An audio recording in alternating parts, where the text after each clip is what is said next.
Nananawagan ng dating palace official na i-veto ng Pangulong Marcos ang ilang bahagi ng 2025 national budget dahil ito ay tila may ibang paglalaanan. Narito ang balita ni Carlo de la Peña.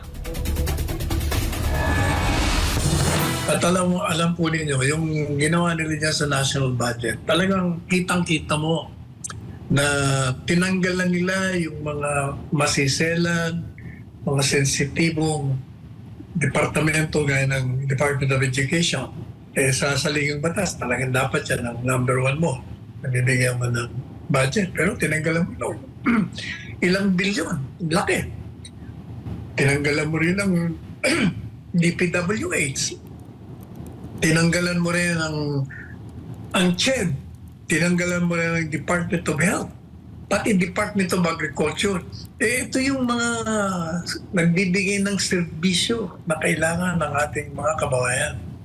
Yan ang reaksyon ni dating Chief Presidential Legal Counsel Attorney Salvador Panelos sa mainit na usapin ng 2025 national budget. Matapos kasi ang naging pagpasa ng panukalang pondo para sa susunod na taon sa Bicameral Conference Committee, umani ito ng iba't ibang reaksyon kabilang na sa ilang senador. Kabilang kasi sa napuna ang pag-zero sa subsidy fund ng PhilHealth na malaking bagay para sa kababayan natin na walang sapat na pinansyal na pagpapagamot. Gayon din ang pagbabalik ng pondo ng AKAP na una namang hindi nabigyan ng pondo sa Senado. Dahil dyan, ang nakatakda ng ceremonial signing ng 2025 national budget nitong December 20 ay ipinagpaliban.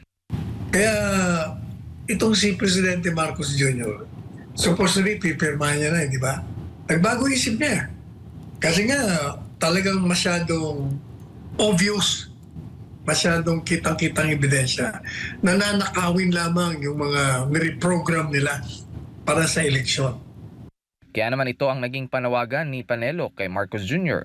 Kaya sana itong si Presidente Marcos Jr. ibito lahat yung portion na yun at ibalik sa Kongreso at baguhin na lang. Otherwise, pwede namang hindi na pirmahan lahat yan, balik tayo sa original budget na karaan taon.